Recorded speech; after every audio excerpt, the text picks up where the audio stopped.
And who better to speak to than Dave Weinberg, who's covered the Philadelphia Eagles for longer than Hunter Brody has been alive. I'm sorry, Dave, but I had to say it. How you doing today, buddy? Geez, thanks for making me feel old. Well, yeah, way to start it off, right? Hey, Dave, you're really old. No, man, it's just you're experienced. You've been around the block, man. You've been following this team and covering this team for obviously a very long time. And another crazy season for this Philadelphia Eagles team. How do you rank this season once again? It's not done yet, but lately, over the past 10, 15 years, how do you rank this season amongst others? Because it's not 2017 yet, but it's been pretty good. Yeah, this has been a crazy season, to say the least, with all the injuries and all the off the field or in the locker room turmoil, if you will. It's just been it's been an interesting ride. I mean, there's been some dull seasons that didn't turn out too well, and then some that did okay. But this is, in terms of excitement and atmosphere and everything, this certainly ranks towards the top, I think. Yeah, I would tend to agree. And just as far as drama and storylines, I mean, that's what I'm really referring to when I ask that question for listeners out there. Like, what is Ryan talking about? They barely made the playoffs in a bad NFC East. No, I'm with you, and I understand that, but it's just about, once again, there's always so many storylines and, gossip and drama surrounding this Philadelphia Eagles team. And it always feels like, as we've talked about a lot, but it always feels like Doug Peterson has to have, both hands tied behind his back and no resources to really coach at his best. And I just want your thoughts on that, Dave. Yeah, it's really funny you'd say that because, there was, 2 months ago, everybody was saying, Doug has lost his mojo and, he's not the same without Frank Reich and John DeFilippo. And now all of a sudden he's being talked about as, a Coach of the Year candidate. I mean, he probably waited too long to get to that level. But, I mean, of all the coaches in the NFL, Doug has done a superb job over the last month or so. I mean, for him to take a bunch of guys who were, selling Christmas trees at a Walmart parking lot a couple weeks ago, and now they're, planning. I mean, there was a 2-hour wait to get an autograph from Boston Scott at the Willow Grove Mall yesterday, and only 2 hours. Yeah, really. How about that? I would have thought it'd be longer. It's just amazing that the job that Doug has done. I can't give him enough credit. Yeah, I agree, and he's deserving to be mentioned for Coach of the Year, if nothing else. That's for sure. Really amazing what he's been able to do with, once again, a new group and a ton of injuries at key spots. So I put this out there on Twitter, Dave, and I want your thoughts at Ryan973ESPN and the 973 ESPN Twitter account. What is your confidence level going into the Eagles game tomorrow? Honestly, not real high. They did a tremendous job of getting into the playoffs by winning the games that they needed to win. But the Seattle Seahawks are not the New York Giants, and they're not the Washington Redskins, and even the Dallas Cowboys. I just think it's a whole nother level. Seahawks have been there before. They know what to expect. Russell Wilson is playing at an MVP type level. Pete Carroll's a tremendous coach, save for his mistake down at the goal line the other day. But he's I just think this is kind of I just think this is too tough of a game for the Eagles to pull out. I mean, not to say that they can't do it. I mean, I wouldn't be shocked if they won, but if I'm going to make a pick, I'm going with Seattle.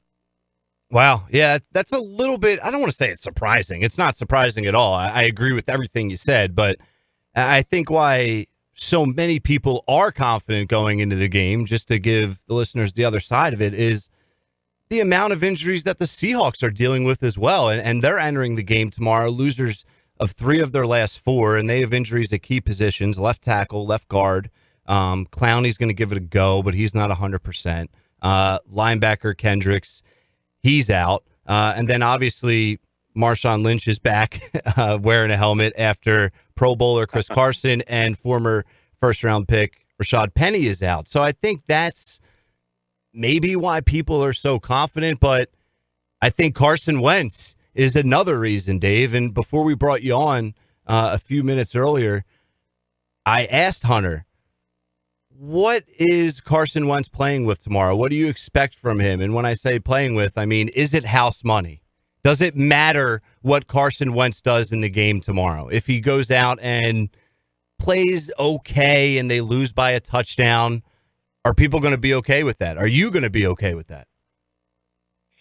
Yeah, I think so. This is, Carson has never played in a playoff game before, and being this is his first experience with it, I think it's an important stepping stone in his career. If he gives a respectable effort and they wind up coming up short, I think that would be good enough. I mean, it might not placate the fan base. I know now that they're in the playoffs, everybody's expecting, a trip to the Super Bowl, I guess, Eagles fans are. But I just think it would be a realistic goal for him to just get in there, get his first taste of the playoffs, play well, and whatever happens. I think that would be okay. Yeah, see, for me, it obviously depends on what happens. Like if he goes out and plays well, but he misses a couple key opportunities to win the game late, it's not going to be the best look. But listen, the guy threw for 4,000 yards. He didn't have one receiver over 500. A bunch of practice squad guys that he's basically carried to the finish line here. So I think we need to be a little bit easy on Carson Wentz, depending on what happens tomorrow. So what are your keys to the game then, Dave? I know you're not extremely confident in the Eagles, but if they pull out a win, I guess, how do they go about doing it? Well, I got to give Carson a lot of credit for carrying this team, but I think the defense is the one that's going to determine whether they win or lose here. They've done a tremendous job down the stretch of limiting teams' opportunities, forcing turnovers where they hadn't done that much, during the regular season. But they shut Seattle down pretty much last game. I mean, Philly turned the ball over like 4 or 5 times or something like that, and still wound up losing by 8. So if you can hold the Seahawks to 17 or less again, I think they have a pretty good shot at it. But I guess I don't think there's any like one position key. I just think the fact they just have to get it done on all three phases: offense, defense, special teams. It's Jake Elliott's had an up and down season here. He seems to have found his groove again lately, so he might become a pretty big factor in the game. And if Carson can find a way, to generate 20 points, 24 points, I think they have a pretty good chance with the defense that they have.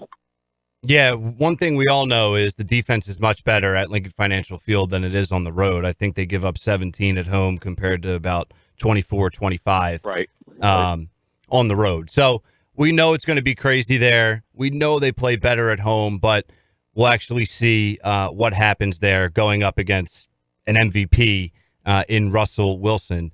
Myles Sanders, Dave, talk about his season. I mean, he's a candidate for Offensive Rookie of the Year. He's a guy that we debated on a lot earlier in the season with Jordan Howard, who should get the bulk carries. Where does Myles fit? And I think it's evident now that he could be the guy here for a long time to come. Yeah, you're absolutely right, Ryan. We did kind of like hesitate on Myles earlier in the year. They really didn't. Doug and Mike Gross didn't seem to have a set role for him. It was clear that Jordan Howard was the bell cow, so to speak. But he's more than taken advantage of his opportunity when Jordan was out with his shoulder problems. Myles certainly stepped up. He's been a force as a runner and a receiver and as a blocker even. And I don't know that he's like a workhorse type kind of back. Maybe he is, but I've been very impressed with the progress that he's made down the stretch of the season. And you're right. He's certainly worthy of at least consideration for that Rookie of the Year honor. Yeah, he's really been playing well. I think most surprisingly, his ability to catch the ball out of the backfield. He didn't do that very much at Penn State, and he did it early and often this year, and he's been consistent with that for sure. So who's been the most surprising this year for you? Is it Greg Ward? Is it Myles Sanders, Boston Scott? Out of all the guys that no one could have predicted. Who's been the most surprising? Wow, that's a tough one. There's just so many candidates here. I don't know if Greg Ward has been all that surprising, only because it just seemed like he had that potential. They just didn't give him the opportunity. Because he led the team in receiving in the preseason. I've always thought very highly of him. So I'm not really shocked at what he's been able to do. Boy, the most surprising. I'm going to say Boston Scott, I guess. Only because he started the season so far down on the depth chart. They had so many running backs, with Jordan Howard and Myles and Darren Sproles and Corey Clement and all these other guys. But he just kind of found a way to rise to the top, and he's more than taking advantage of his opportunities. Just not only his production, but just the way he's going about it, staying humble, grounded. And his playing style is really exciting to watch. So if I were going to pick one, I'd say probably Boston Scott. Yeah, he's really been – I mean, he came out of essentially nowhere, at least, for the average fan, and what he's been able to do in 2 separate games in the last 4, both against the Giants. I mean, that spin move, I think Boston Scott is still spinning from that spin move from the one breakaway touchdown he had there. So he's been a surprise. Greg Ward, I feel like he's the Nelson Aguilar that we all have wanted. He's able to actually catch a pass, move the chains. Dallas Goedert, he could be a huge key in this game, Dave, because Zach Ertz, I don't know if you have any update on him. I don't know what the heck's going on with Ertz, but Goddard could be relied upon to have a monster game in order to get a win. Yeah, it's been a bit of a mystery this whole season, really, with the Eagles medical staff and their injuries. I mean, no one knew what was wrong with Jordan Howard for the longest time. Nelson Aguilar's knee has swollen to the size of a basketball in the last couple of weeks. Nobody seems to know what's going on there. And now you've got Zach Ertz with, does he have a lacerated kidney? Does he not? It's just a big. They're not very forthcoming with their information. Always seems like a daily occurrence almost, where you just gotta kind of just wait and see really if they're going to be available. And if Zach is not, which I have a hard time believing that if he did have a lacerated kidney, I don't know if it's the smartest move in the world to put him out there just from a health standpoint. But even so, I think Dallas Goedert has shown that he has tremendous potential, and he'll be more than capable of picking up the slack on the offensive side of the ball. I think if they need it. Yeah, absolutely, I agree. And yeah, if Ertz has whatever he has going on potentially with his kidney, I hope he makes the right decision there and plays. No, I'm kidding. Whatever's best for Ertz, obviously he needs to do. So we're talking with Dave Weinberg, covered the Eagles for a long time here, longtime sports writer and columnist in the South Jersey area. Be sure to follow him on Twitter at Dave Weinberg 19. Before I get to your prediction, official score and prediction for the Eagles game, there is some other NFL games on today. So you have the Titans going to the Patriots tonight. It could be Brady's last game in a Patriots uniform. What do you think about that game? Well, my brain says to take the Titans, but because the Patriots they just don't seem like themselves. But I can't go against Belichick and Brady. They've been in a similar situation in the past, and they've always found a way to get it done. And the fact that they're in New England, like you said, Brady hasn't played very well this year, but he has that legendary knack for coming through when it counts the most. So I think I'm going to go with New England on this one. Yeah, that's what I was saying yesterday on the Sports Bash. It's like, I agree the Patriots are having a down year. You feel like this could finally be the year that they get an early exit from the playoffs. But at the end of the day, it's a home playoff game for Belichick, Brady, and the Patriots. It's very hard to go against them. The early game at 4:35 today, the Buffalo Bills head to Houston to play the Texans. Any interest in that game at all? Oh yeah, absolutely. You can't help but just root for the Bills. I mean, they've been through so much in their history.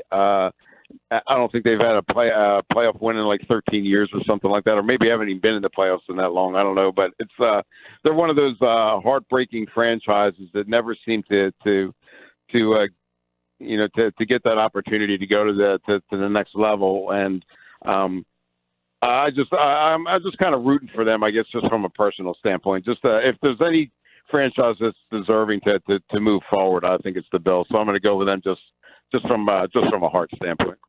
I'm with you, Dave. I'm hoping the Bills can get a victory as well. I think they've been under the radar a little bit all season long, and somewhat rightfully so, mainly for the reasons that you just said. They haven't been relevant in a very long time, but it's good to see them back in the playoffs and the big game tomorrow at Lincoln Financial Field, Eagles Seahawks. All right, Dave, give me your final score prediction. Boy, I've been going back and forth for this for the last couple of days. We all have. I'm going to say Seahawks 24-21. Seahawks 24, Eagles 21. That's Dave Weinberg's prediction on the game tomorrow at the Link. We'll see what happens, Dave. Hopefully you're wrong, and we can be talking more Eagles I hope so, for too. another week. All right, man. I appreciate it, as always, Dave. Thanks for having me, Ryan. I appreciate it. Have a good day. You too, man.